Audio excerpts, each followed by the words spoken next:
Hello friends, welcome to JSSC education. स्वागत है आपका जेएसएससी एजुकेशन पर।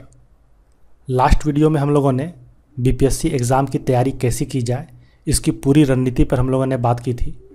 हमने प्री और मेंस का पैटर्न देखा था कि क्या इसका पैटर्न है, प्री एग्ज़ाम का कट ऑफ कितना जाता है, और साथ में हम लोगों ने इस एग्ज़ाम की तैयारी के लिए कौन कौन सा बुक हमें फॉलो करना चाहिए ये मैंने आपको बताया था। मैंने आपसे ये भी कहा था कि बिहार स्पेशल की जो एक बुक है महेश बर्नवाल की, मैं उसका रिव्यू करके आपको बताऊंगा कि आपको ये बुक लेना चाहिए कि नहीं। और आशुतोष कुमार सिन्हा जी की जो मॉडर्न हिस्ट्री की बुक है नवदृष्टि पब्लिकेशन का, उसके बारे में मैं आपको बताऊंगा। तो इन दोनों बुक को मैंने देखा। पहले मैं बिहार स्पेशल वाली बुक पे बात कर लेता हूँ। अगर आपके पास क्राउन की बिहार समान ज्ञान की बुक पहले से है तो आप महेश बर्नवाल की बुक ना लें। आप एक काम ये कर सकते हैं कि इम्तियाज़ अहमद और रजनीश कुमार का जो ऑब्जेक्टिव वाला बुक है उससे आप ले लें। और फिर जब आप क्राउन से बिहार के किसी भी टॉपिक को पढ़ते हैं तो इम्तियाज़ अहमद वाली ऑब्जेक्टिव बुक से उसका क्वेश्चन का प्रैक्टिस कर लें, आपके लिए एनफ रहेगा। अगर आपके पास क्राउन की बुक नहीं है तो ही आप महेश बर्नवाल की बुक लें। ये बुक तो वैसे काफ़ी अच्छी है, सारे टॉपिक्स को इसमें कवर किया गया है, चाहे वो बिहार का ज्योग्राफी हो, पॉलिटी हो, हिस्ट्री हो। आप इसके साथ भी इम्तियाज़ अहमद की ऑब्जेक्टिव वाली बुक को जरूर लें और उससे क्वेश्चन का प्रैक्टिस ज़रूर करें, ये आपके लिए सफिशियंट रहेगा। जहाँ तक हिस्ट्री वाली बुक की बात है, अगर आपके पास स्पेक्ट्रम है और उसे आप पढ़ रहे हैं तो वो सफिशियंट है आपके लिए। बस आपको काम ये करना है कि जो घटनाचक्र का पूर्वावलोकन आता है, सारे एग्जाम्स का क्वेश्चन जिसमें दिया रहता है, स्पेशल बिहार वाला नहीं, आप उससे क्वेश्चन का प्रैक्टिस ज़रूर करें। चाहे हिस्ट्री हो, ज्योग्राफी हो, पॉलिटी हो, हर एक सब्जेक्ट का क्वेश्चन का प्रैक्टिस पूर्वावलोकन से ज़रूर करें। तो इस तरह से स्पेक्ट्रम का बुक अगर आपके पास है तो फिर कोई दिक्कत नहीं है। अगर आप स्पेक्ट्रम का बुक को पढ़ने में आपको दिक्कत हो रही है, बल्कि लग रहा हो, तो ही आप नवदृष्टि पब्लिकेशन का जो बुक है मॉडर्न हिस्ट्री का, स्पेशली आशुतोष कुमार सिन्हा जी की, उसे आप लें और उससे पढ़ें। प्री के लिए सफिशियंट रहेगा और घटनाचक्र अगर लगा लेंगे तो आपका प्री का क्वेश्चन बन जाएगा। पर मेंस के लिए आपको स्पेक्ट्रम तो पढ़ना ही है, क्योंकि एक अंडरस्टैंडिंग डेवलप होगा आपको इस बुक से, और फिर मेंस में आंसर राइटिंग में आपको काफ़ी हेल्प मिलेगा। अगर आपके पास एस के पांडे की भी बुक है तो आप नवदृष्टि पब्लिकेशन का ये आशुतोष कुमार सिन्हा जी की बुक ना लें, आप एस के पांडे बुक से ही पढ़ लें, आपके लिए सफिशियंट रहेगा। पर घटनाचक्र का जो पूर्वावलोकन है उसे ज़रूर लगाएं। तो चलिए आते हैं आज के टॉपिक पर। आज से हम लोग बिहार का जो स्पेशल सीरीज़ है वो ला रहे हैं, जिसमें कि हम लोग बिहार का पूरा ज्योग्राफी, बिहार का हिस्ट्री, यहाँ का पॉलिटिकल सिस्टम और यहाँ का जो कल्चर है, इन सभी को हम लोग कवर करेंगे। साथ में जो करंट अफेयर्स है वो भी हम लोग इसमें कवर कर लेंगे। आपने बिहार के बारे में काफ़ी सारी रिसोर्सेज से पढ़ा होगा, चाहे वो बुक हो या फिर यूट्यूब पर जो अवेलेबल वीडियोज़ है आपने देखा होगा। तो फिर आप इस वीडियो सीरीज़ को क्यों फॉलो करें, क्यों अपना टाइम वेस्ट करें। तो मैं आपसे बस यही कहूँगा कि आप एक दो वीडियो इस सीरीज़ का देखें, उसके बाद आपको खुद ही पता लग जाएगा कि आपने जो अभी तक सीखा है, जो आपने यूट्यूब पे वीडियोस देखे हैं या फिर आपने जो बुक में पढ़ा है, और फिर जो आप यहाँ पर सीख पा रहे हैं उसमें कितना डिफरेंस है। मैं आपको दावे के साथ कह सकता हूँ कि जो अभी तक आपने सीखा होगा और जो आप यहाँ से फिर सीख के जाएंगे, दोनों में काफ़ी डिफरेंस रहेगा और आप फिर एक अलग नज़रिए से बिहार के पूरे टॉपिक को पढ़ पाएंगे। आप ये जान पाएंगे कि जो उद्योग धंधे हैं, कृषि है, बिहार में जो और भी इंडस्ट्रीज़ का डेवलपमेंट हुआ है, वर्षा का जो पैटर्न है वो कैसे इस तरह का है, आप एक समझ विकसित कर पाएंगे। और जब एक समझ विकसित आप में होगा, एक अंडरस्टैंडिंग डेवलप होगा, तो आप प्री में भी परफॉर्म कर पाएंगे, मेंस में भी परफॉर्म कर पाएंगे और आपको इंटरव्यू में भी ये काम देगा। तो बिहार का जो एक पूरा समझ है उसे जानना जरूरी है, इसके कंसेप्ट को जानना जरूरी है। सिर्फ रटने से या फैक्चुअल चीज़ों को याद कर लेने से आपका काम नहीं चलेगा।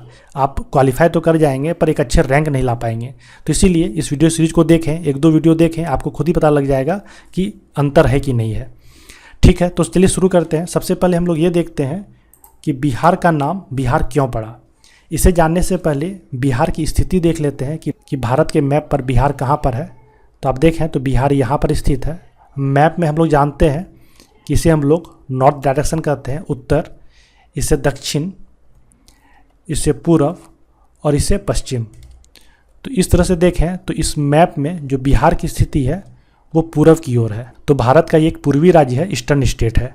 बिहार को रेफरेंस मानकर अगर देखें तो बिहार के उत्तर में नेपाल है, इसके पश्चिम में उत्तर प्रदेश है, और पश्चिम की तरफ आएँ तो राजस्थान और मध्य प्रदेश आता है, दक्षिण में झारखंड है, और दक्षिण की तरफ आएँ तो उड़ीसा आता है, पूर्व में जाए तो वेस्ट बंगाल है, और पूर्व में जाए तो उत्तर पूर्वी राज्य जो है ये आते हैं।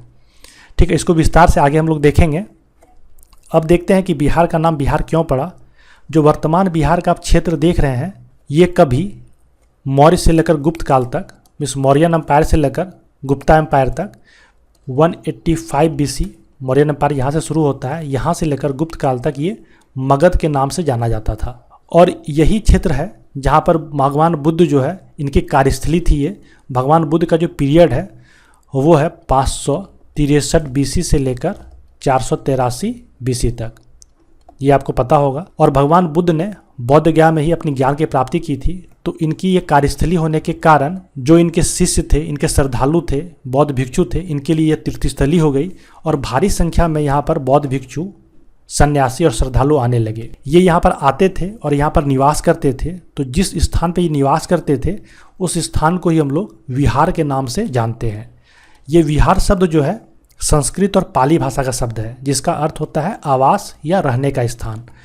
कौन से लोग यहाँ रहते थे? तो बौद्ध भिक्षु, सन्यासी और बौद्ध जो श्रद्धालु थे वो यहाँ पर रहते थे। तो ये जो विहार है वो बौद्ध भिक्षुओं के निवास स्थान हुआ करता था। विहार शब्द जो है संस्कृत भाषा का शब्द है और इसका एक और अर्थ होता है शिक्षा का केंद्र। हम लोग जानते हैं कि पुराने समय में चाहे नालंदा विहार हो, विक्रमशिला विहार हो या फिर उदंतपुरी विहार हो, ये तीनों शिक्षा का एक प्रमुख केंद्र हुआ करता था। तो इसी कारण जो है इन विहारों की अत्यधिक मौजूदगी के कारण इस स्थान का नाम विहार नाम दे दिया गया। ठीक है। और आज का जो बिहार है इसी विहार का अपभ्रंश रूप है। ये विहार से होते होते यह बिहार हो गया। ठीक है। तो इस तरह से बिहार का नाम बिहार पड़ा। अब हम लोग बिहार के गठन की बात करेंगे कि जो वर्तमान बिहार आप देख रहे हैं क्या शुरू से ही या ऐसा ही है या इसके स्वरूप में कुछ परिवर्तन हुआ है। 1912 से पहले तक जो वर्तमान बिहार है वो बंगाल का हिस्सा हुआ करता था। और जब 1911 में दिल्ली दरबार आयोजित किया गया और इसमें जॉर्ज पंचम आए तो उन्होंने यह कहा कि बिहार को बंगाल से अलग किया जाएगा।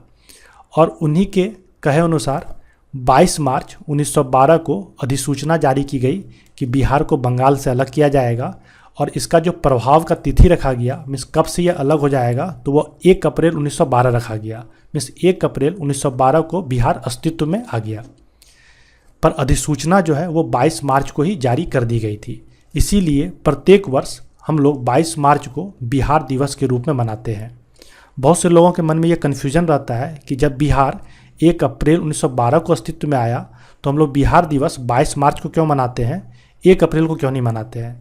क्योंकि 22 मार्च को अधिसूचना जारी कर दी गई थी और यह बिल्कुल एक तरह से तय हो गया था कि 1 अप्रैल से जो है बिहार अस्तित्व में आ जाएगा। इसीलिए हम लोग 22 मार्च को ही बिहार दिवस के रूप में मनाते हैं। अब बंगाल से बिहार के अलग होने के बाद पुनः इसमें 1936 में एक विघटन होता है और 1936 में बिहार से उड़ीसा को अलग कर दिया जाता है और उड़ीसा को एक अलग प्रांत बना दिया जाता है। तो 1936 में बिहार से उड़ीसा को अलग कर दिया गया और अंततः 15 नवंबर 2000 को बिहार में एक बार पूरा से विघटन हुआ और बिहार से झारखंड को अलग कर दिया गया। बिहार का जो दक्षिणी हिस्सा है उसको अलग करके झारखंड नाम से एक अलग प्रांत बना दिया गया। तो इस तरह से 2000 के बाद से बिहार का यह स्वरूप है। ठीक है। अब बहुत सारे लोगों के मन में यह भी कन्फ्यूज़न होता है कि जब बिहार का अंत में जो है सबसे अंतिम विघटन जो है 2000 में हुआ है, तो बिहार का जो है गठन का हम लोग ईस्वी 1912 क्यों मानते हैं, 2000 क्यों नहीं मानते हैं? तो एक सिंपल सा कंसेप्ट है कि शुरू से जो क्षेत्र रहा हुआ है, मान लीजिए कि ये कोई क्षेत्र है और इससे अगर इस पार्ट को आप हटा देते हैं, इस पार्ट को आप इससे हटा देते हैं, तो ये नया पार्ट जो है वो गठित हुआ है, ना कि ये पार्ट। ये पार्ट तो शुरू से ही है, ये तो ओरिजिनल पार्ट का ही हिस्सा है। तो उसी तरह से हम देखें तो 1912 में ये पूरा पार्ट जो है वो बंगाल, बिहार, उड़ीसा और झारखंड इसमें सम्मिलित था। 1912 में बिहार को इससे अलग कर दिया गया, इसीलिए बिहार का जो गठन का जो ईस्वी है 1912 मानते हैं। और 1936 में इससे उड़ीसा को अलग कर दिया गया, इसलिए 1936 जो है हम लोग उड़ीसा के गठन का ईस्वी मानते हैं। और 2000 में फिर बिहार से जो है झारखंड को अलग कर दिया गया, इसलिए 2000 का ईस्वी जो है वो झारखंड के गठन का ईस्वी है, ना कि बिहार का। बिहार जो है 1912 में ही बंगाल से अलग हुआ था, इसलिए 1912 ही बिहार के गठन का ईस्वी है, साल है। ठीक है। उम्मीद करता हूँ कि ये कन्फ्यूजन अगर आपको होगा तो आपके लिए भी ये काफ़ी हेल्पफुल होगा समझने में। अब बिहार जो है अंतर्राष्ट्रीय सीमा बनाता है। बहुत कम ही ऐसे राज्य हैं भारत में जो कि अंतर्राष्ट्रीय सीमा बनाते हैं, उनमें से बिहार है। यह उत्तर में नेपाल इससे लगा हुआ है, और बिहार के कई सारे ज़िले जो हैं उत्तरी छोर पे हैं। जैसे देखें कि वेस्ट चंपारण, ईस्ट चंपारण, सीतामढ़ी, मधुबनी, सुपौल, अररिया और किशनगंज, ये 7 ज़िले हैं जो कि अंतर्राष्ट्रीय सीमा लगाते हैं। किससे? नेपाल से। इन सभी पे हम लोग डिटेल से आगे बात करेंगे। जब हम लोग बिहार के ज़िले पढ़ेंगे तो इन सभी छोटे छोटे चीज़ों को हम लोग वहाँ पर फोकस करेंगे और यह जानने की कोशिश करेंगे कि एग्ज़ाम में जो क्वेश्चन पूछा जाता है वो किस तरह का होता है और हमें किस किस बातों को याद रखना चाहिए। अभी बस फिलहाल आप ये याद रखें कि बिहार के उत्तर में नेपाल है और यह इससे अंतर्राष्ट्रीय सीमा बना रहा है। इसके पश्चिम में यूपी है, आप देख रहे हैं कि इसके पश्चिम में यूपी है। पूर्व में देखें तो यह वेस्ट बंगाल से सीमा लगाता है और दक्षिण में यह झारखंड से सीमा लगाता है। तो इस तरह से ये पूरा बाउंड्री आप याद रखेंगे कि उत्तर में नेपाल से, पश्चिम में यूपी से, पूर्व में वेस्ट बंगाल से और दक्षिण में झारखंड से। ये काफ़ी इंपॉर्टेंट फैक्ट है जिसको कि आपको याद रखना चाहिए। एग्ज़ाम में कई बार ये पूछा गया है, तो इसे आप याद रखें। आगे बढ़ते हैं इसमें। अब हम लोग बिहार की अवस्थिति देखेंगे कि ग्लोब में बिहार कहाँ पर है। आपने ग्लोब देखा भी होगा, एक बार संक्षेप में मैं आपको बता देता हूँ कि यह जो लाइन है, आप ये जो देख रहे हैं लाइन, ये तिरछी लाइन, ये देशांतर रेखा है और ये जो लाइन देख रहे हैं आप, सीधी सीधी लाइन देख रहे हैं, ये अक्षांश रेखा है। ठीक, अक्षांश रेखा कभी भी बराबर नहीं होती है। अक्षांश रेखा हमेशा एक दूसरे से लंबाई में अलग होती है और देशांतरीय रेखा जो होता है वो हमेशा लंबाई में बराबर होती है। ये अक्षांश रेखा पश्चिम से पूर्व की ओर जाती है। ये जो है 0 डिग्री अक्षांश है जिसे कि हम लोग इक्वेटर कहते हैं और इसका विस्तार जो है नॉर्थ की तरफ और साउथ की तरफ है। नॉर्थ की तरफ जब जाते जाएंगे तो हमें ये 22.5 डिग्री नॉर्थ अक्षांश है या 45 डिग्री नॉर्थ अक्षांश है। इसी तरह यह 90 डिग्री नॉर्थ अक्षांश है। 90 डिग्री नॉर्थ अक्षांश को हम लोग पोल भी कहते हैं। ठीक है, उसी तरह दक्षिण में इसका विस्तार है और ये देशांतर रेखा है जो कि अगर इस 0 डिग्री से हम लोग इधर जाएंगे तो पूर्वी देशांतर और 0 डिग्री से इधर आएंगे तो पश्चिमी देशांतर। भारत का जो स्थिति है वो उत्तरी अक्षांश और पूर्वी देशांतर में है, इस पोजीशन में है। ठीक है, पूर्वी देशांतर और उत्तरी अक्षांश में जो है भारत का विस्तार है। तो ऑब्वियस है कि बिहार का भी विस्तार हो इसी अक्षांश और इसी देशांतर के बीच में होगा। तो पहले हम लोग भारत के विस्तार को देखें। तो भारत का जो विस्तार है वो 8 डिग्री 4 मिनट नॉर्थ अक्षांश से लेकर 37 डिग्री 6 मिनट नॉर्थ अक्षांश के बीच है। और देशांतरीय रेखा को देखें तो यहाँ से लेकर यहाँ तक इसका देशांतरीय विस्तार है। ये आपका है 68 डिग्री 7 मिनट से लेकर 97 डिग्री 25 मिनट तक। ये भारत का विस्तार है। तो इसी बीच में बिहार का भी पोजीशन आएगा, स्थिति आएगा। इसको थोड़ा ब्रॉड फ्रेम में हम देखें तो ये बिहार है, इसका अक्षांशीय विस्तार यहाँ से लेकर यहाँ तक जाएगा। एग्जैक्ट अगर इसका हम अक्षांशीय विस्तार को हम देखें तो ये है आपका 24 डिग्री 21 मिनट और 10 सेकेंड से लेकर 27 डिग्री 31 मिनट और 15 सेकेंड। ये इसका अक्षांशीय विस्तार है। अगर आप ये मिनट और सेकेंड को ना भी याद रख सकें तो आप सिर्फ ये याद रखें कि 24 डिग्री से लेकर 27 डिग्री तक बिहार का अक्षांशीय विस्तार है। देशांतीय विस्तार की बात करें तो यहाँ से शुरू होकर यहाँ पर ख़त्म होगा। इसके दोनों छोर की बात करेंगे तो इस छोर की अगर बात करें तो ये है 83 डिग्री 19 मिनट 50 सेकेंड और इस छोर की बात करें तो ये है 88 डिग्री 17 मिनट 40 सेकेंड। तो अगर आप मिनट और सेकंड याद ना भी रखें तो आप ये याद रखें कि 83 डिग्री से लेकर 88 डिग्री तक इसका देशांतरीय विस्तार है। तो इस तरह से हमने देखा कि जो अक्षांशीय विस्तार है वो लगभग 3 डिग्री है और जो देशांतरीय विस्तार है वो लगभग 5 डिग्री है। तो इसका जो लंबाई है, लंबाई मीन्स नॉर्थ से लेकर साउथ के बीच का डिस्टेंस, ये कम है और जो इसका चौड़ाई है मीन्स वेस्ट से लेकर ईस्ट का डिस्टेंस ये ज़्यादा है। कितना है तो वो भी देख लेते हैं। जो इसका लंबाई है वो है 345 किलोमीटर, मीन्स नॉर्थ से लेकर साउथ तक का डिस्टेंस जो है, दोनों छोर का डिस्टेंस जो है ये है आपका 345 किलोमीटर। आप कैसे याद रखेंगे तो ये क्रम से है 345 किलोमीटर। और जो इसका देशांतरीय विस्तार है इसको हम लोग चौड़ाई कहते हैं, मीन्स वेस्ट से लेकर ईस्ट तक, ये है आपका 483 किलोमीटर। इसको कैसे याद रखेंगे, 483 देख रहे हैं, ये भगवान बुद्ध के महापरिनिर्वाण की ईस्वी है, 483 BC। अगर आपने भगवान बुद्ध के बारे में पढ़ा होगा तो ये सभी चीज़ें आपको पता होगी। ठीक है। तो 483 भगवान बुद्ध का महापरिनिर्वाण का जो है ईस्वी है और यही बिहार की चौड़ाई है, मीन्स वेस्ट से लेकर ईस्ट तक का डिस्टेंस। उम्मीद करता हूँ कि इतनी दूर तक आप समझ पाए होंगे कि बिहार की स्थिति किस अक्षांश और किस देशांतर के बीच है, बिहार की चौड़ाई कितनी है, बिहार की लंबाई कितनी है। अब हम लोग इसके आगे की बात करते हैं और इसका संक्षिप्त परिचय देखते हैं कि इसमें बिहार का एरिया कितना है, जनसंख्या कितना है, जनसंख्या घनत्व कितना है। तो बिहार का जो एरिया है वो टोटल एरिया है 94,163 वर्ग किलोमीटर, जो कि पूरे भारत के एरिया का 2.86% है। ठीक है। और रैंक में देखें, क्रम में ये भारत के राज्यों में 12वां राज्य है क्षेत्रफल की दृष्टि से। जो पहला राज्य है वह है राजस्थान, दूसरा है मध्य प्रदेश, तीसरा है महाराष्ट्र और चौथा है यूपी। ठीक है। तो एरिया वाइज जो है राजस्थान सबसे बड़ा है और जो बिहार का जो पोजीशन है वो 12वां है। आपको क्रम से 2-3 राज्यों का नाम जो है याद रहना चाहिए। ये इंडियन जीके के पर्पज़ से बहुत इंपॉर्टेंट है, कभी कभी एग्जाम में इस क्रम को सजाने के लिए क्वेश्चन आ जाता है। बिहार की जनसंख्या देखें तो यह है 10.38 करोड़, लगभग कहें तो 10.4 करोड़। मैं जितनी भी जनसंख्या की बात करूंगा आंकड़े की, वह सेंसस 2011 पे बेस्ड होगा, क्योंकि अभी जो नया सेंसस है, जो जनगणना का जो आंकड़ा है वो हर एक 10 साल पे आता है। 2021 में अभी आने वाला है पर इसका आंकड़ा अभी आया नहीं है, इसलिए हम लोग जब तक नया आंकड़ा ना आ जाए तो हम लोग सेंसस 2011 के आंकड़े पर ही बात करेंगे। तो इसके अनुसार बिहार की जो जनसंख्या है वो है 10.38 करोड़, जो कि पूरे भारत की जनसंख्या का 8.60% है। और रैंक वाइज देखें कि जनसंख्या की दृष्टि से भारत में कौन से स्थान पे आता है, तो ये तीसरे स्थान पे आता है। सबसे पहला राज्य है जनसंख्या में यूपी, फिर आता है महाराष्ट्र और फिर आता है बिहार। पर 2019 में जो UIDAI है, unique identification authority of India, उसने एक सर्वे कराया था और उसने ये पाया था कि सबसे ज़्यादा जनसंख्या तो यूपी की ही है, लेकिन उसके बाद बिहार का नंबर आ गया था और उसके बाद महाराष्ट्र का नंबर है। मीन्स जनसंख्या के मामले में बिहार ने महाराष्ट्र को पीछे छोड़ते हुए सेकेंड नंबर पर अपना स्थान बनाया है।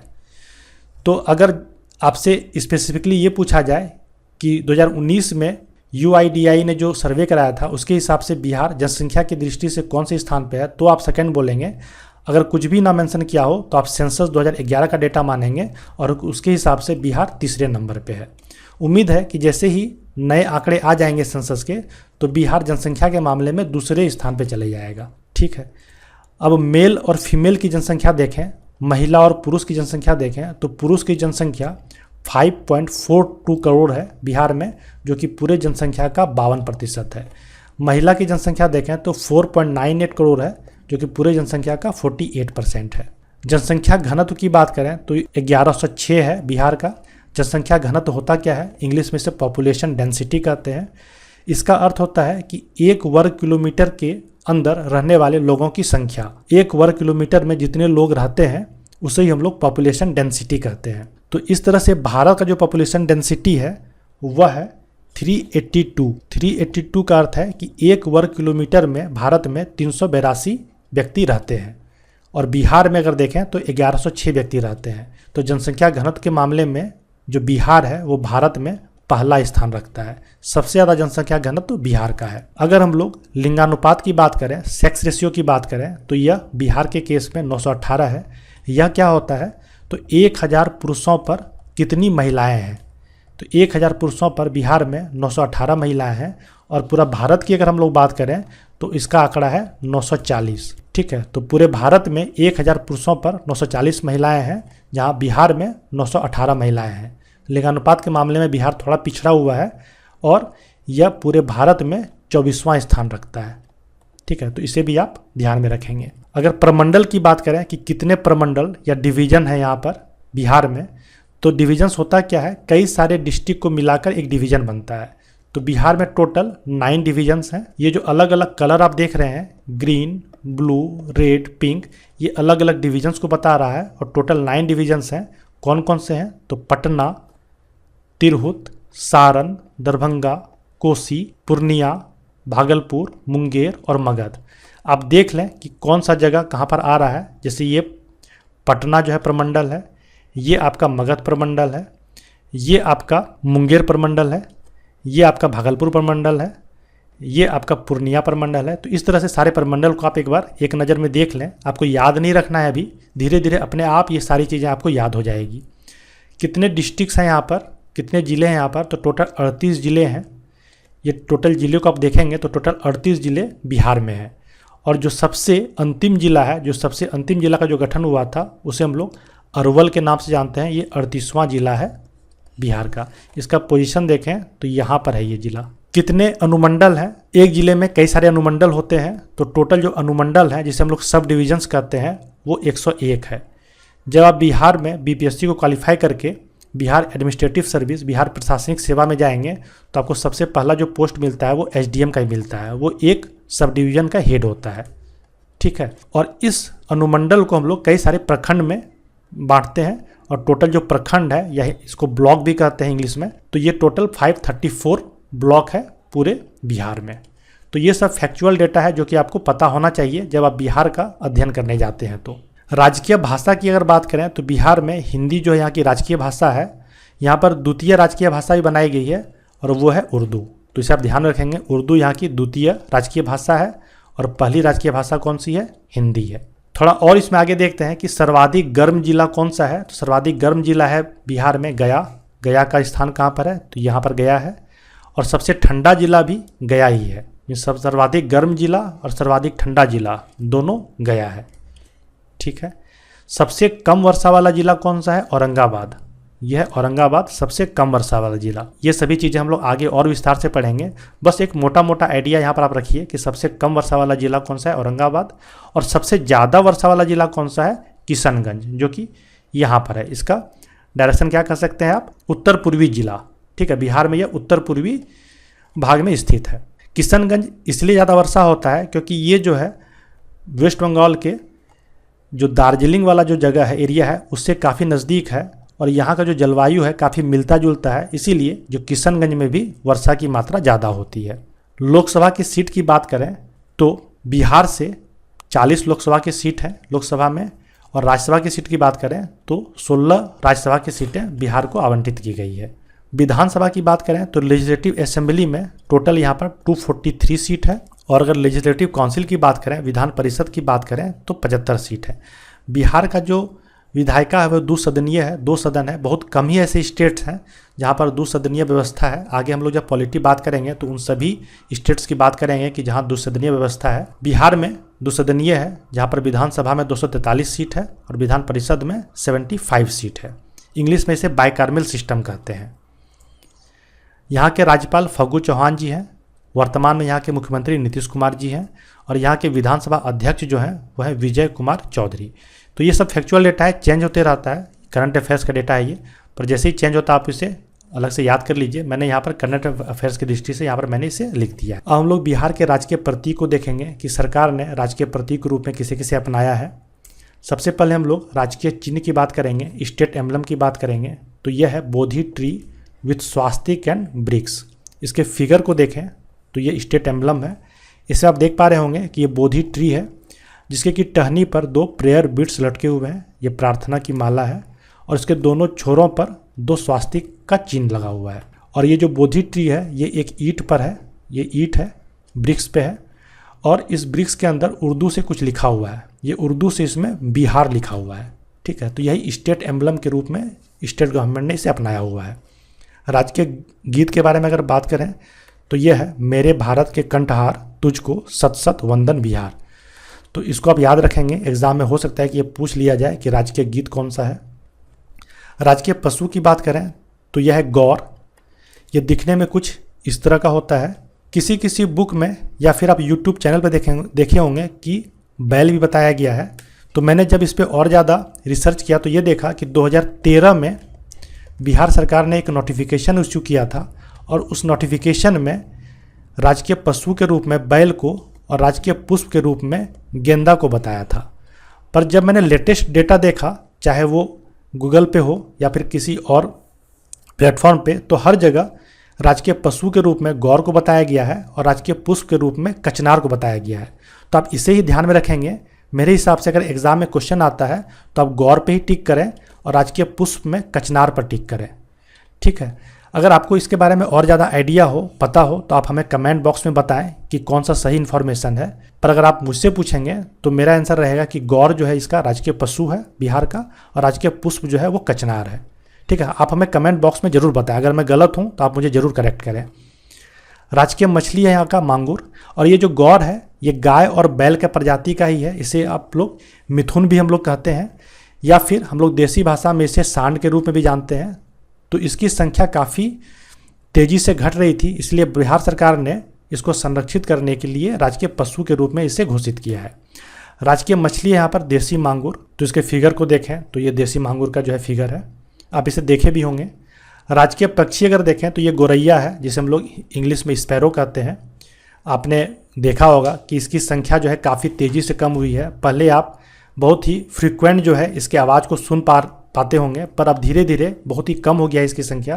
तो इसी को संरक्षित करने के लिए बिहार सरकार ने इसको राजकीय पक्षी के रूप में घोषित किया है। राजकीय वृक्ष के रूप में पीपल को, बिहार सरकार ने पीपल को राजकीय वृक्ष माना है। पीपल वृक्ष का अगर हम खासियत देखें तो ये काफ़ी ज़्यादा मात्रा में जो है ऑक्सीजन जो है ये एमिट करता है, उत्सर्जित करता है, और ये वातावरण को शुद्ध करने में काफ़ी अहम भूमिका निभाता है। इसलिए राज्य सरकार ने पीपल को राजकीय वृक्ष के रूप में घोषित किया है। और राजकीय पुष्प अगर देखें तो यह कचनार है। मैंने कहा भी कि अगर आपको पता हो, ज़्यादा इसके बारे में आइडिया हो कि क्या है, आप ज़रूर कमेंट करें, पर मेरे हिसाब से कचनार होना चाहिए। और ये है इसका फिगर, इस तरह का कुछ ये पुष्प देखता है। तो इस तरह से हम लोगों ने आज पूरे बिहार का जो एक ओवरव्यू देखा, इसका जो है क्षेत्रफल, इसकी लंबाई चौड़ाई, इसके जो बाउंड्रीज़ हैं, कौन कौन से स्टेट इसके बाउंड्री से लगते हैं, ये अंतर्राष्ट्रीय सीमा किससे बनाता है, और इसके राजकीय प्रतीक कौन कौन से हैं, इन सभी चीज़ों को हम लोगों ने ब्रीफली देखा। अगले वीडियो में हम लोग बिहार के जो भूगर्भिक संरचना है और साथ में इसके भौतिक स्वरूप है उसको देखेंगे। काफ़ी कंसेप्चुअल है वो टॉपिक, आप ज़रूर देखें। एक बार अगर आप बिहार के भूगर्भिक संरचना और उसके भौतिक स्वरूप को जान जाएंगे तो आगे का कोई भी टॉपिक हो बहुत ही आसानी से आप सारी चीज़ों को समझ पाएंगे। तो चलिए मिलते हैं अगले क्लास में। अगर आपको ये वीडियो पसंद आया तो ज़रूर आप लाइक करें, अपने दोस्तों से शेयर करें। और एक बात मैं आपसे और कहना चाहूँगा, कुछ भी इम्प्रूवमेंट की ज़रूरत आपको लग रही हो तो हमें कमेंट करके ज़रूर बताएं। अगर अभी तक आपने इस चैनल को सब्सक्राइब नहीं किया है तो आप सब्सक्राइब भी कर लें।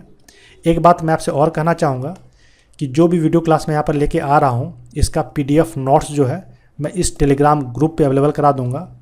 अगर आपने इस टेलीग्राम ग्रुप को ज्वाइन नहीं किया है तो इस वीडियो के डिस्क्रिप्शन बॉक्स में इसका लिंक दिया हुआ है, वहाँ से आप ज्वाइन कर सकते हैं। अदरवाइज टेलीग्राम में अगर आप JSSC एजुकेशन BPSC के नाम से सर्च करेंगे तो आपको JSSC का ये लोगो दिखाई देगा, आप उसे ज़रूर ज्वाइन कर लें। सारी PDF नोट्स जो हैं वहाँ पर मैं आपको अवेलेबल करा दूँगा।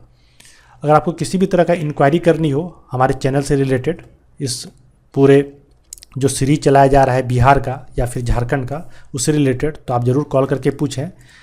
हमने एक वीडियो कोर्स भी लॉन्च किया है JSSC CGL के लिए, और साथ में JPSC की तैयारी अगर आप कर रहे हैं तो वहाँ टेस्ट सीरीज भी आयोजित कराया जा रहा है। उस ऐप का जो लिंक है वो भी डिस्क्रिप्शन बॉक्स में दिया हुआ है, आप ज़रूर ज्वाइन करें। डेमो क्लासेस अवेलेबल हैं, काफ़ी सारे PDF के फ्री नोट्स भी वहाँ पर अवेलेबल हैं, आप उन सभी को देखें और अगर आपको लगता हो तो ज़रूर इनरोल करें। ठीक है, तो चलिए मिलते हैं अगले क्लास में। तब तक पढ़ते रहिए और बने रहिए हमारे साथ।